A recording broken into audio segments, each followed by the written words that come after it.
Hello everyone and welcome back to another episode of Gizmo Joe. Today we're going to be taking a look at a pair of headphones. This time they are wired headphones. If you subscribe to my channel or you've been watching for a little while, you know that I occasionally review all types of headphones.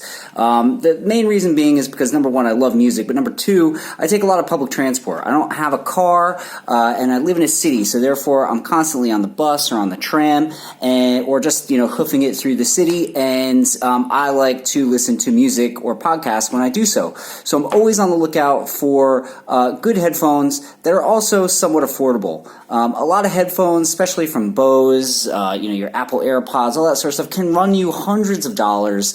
I'm very skeptical as to whether or not you're really getting what you pay for. So I'm always on the lookout for more affordable headphones, budget if you will, that still deliver good sound. Now, what we're taking a look at today are the Sennheiser. I believe that's how you pronounce it. Please excoriate me in the comments if I am not saying that correctly, but Sennheiser is how I say it, and today we're going to be looking at some of their cheaper headphones. So as you can see, these guys are wired, but this is the HD429. Now, Sennheiser makes they have a reputation for really good headphones, really good sound quality. Obviously, they make ones that are hundreds and hundreds of dollars, sorry. These guys are very cheap in comparison. I got these on sale for like less than $50. It was something like $40 or something like that, I think from JB Hi-Fi. I can't exactly remember. Now, it's going to be hard for you guys to find these, but they're all over the place on resellers from Amazon, eBay, even Overstock.com if you're in the States, stuff like that. You can find these guys, but it's going to take a little digging because it seems like Sennheiser no longer manufactures them, but they're still worth a look in my opinion for a couple of reasons, and we'll go through those right now. Number one, they're very light. So, even though they're over-the-ear headphones, typically those tend to be very heavy. I think, sort of the Beats headphones really brought that into popularity, where the weight was sort of congruous with quality. But then if you look at the teardowns of Beat headphones, you know that it's basically just a bunch of weights inside there to make them feel more premium. So I appreciate headphones that aren't terribly bulky and are quite light, because I feel like, if I can feel the thing on my head, then it's not that comfortable. I want to, have headphones on where I'm just sort of immersed in the world of whatever I'm listening to and not have to worry about, I don't know, getting a strained neck or something. Obviously, I'm, being somewhat facetious there, but still, I do like a good quality, sort of lighter pair of headphones. Now, just because they're light doesn't mean that the build quality is terrible. These guys feel pretty sturdy. Now, they're made of all plastic, which, again, for something that's sub $100, is sort of expected. As you can see along the top there, you just have that sort of embossed logo, or whatever you want to call that. So I like that understated look. If you just look at the overall appearance, there's not much to them. They're all black except for these sort of silvery embellishments. The Sennheiser logo is here, just the S. There's a sort of rubberized texture here on...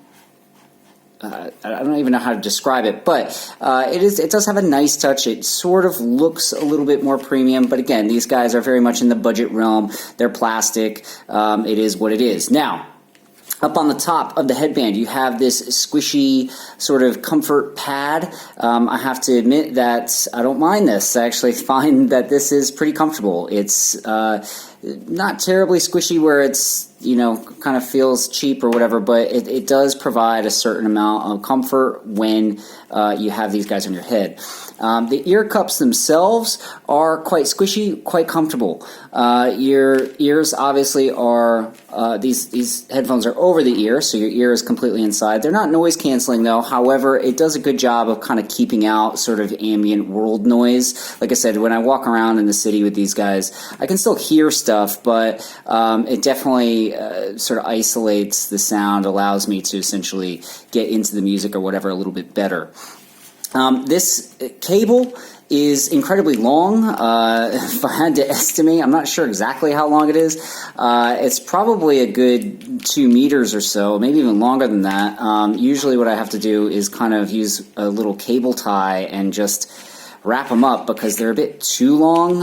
One of the things I don't like about wired headphones is that, you know, when I'm walking around, the cord tends to get caught on my bag or whatever. So, not crazy about that, but you know, it's good if you're the type of person that kind of moves around a lot and you need a lot of length on a cord.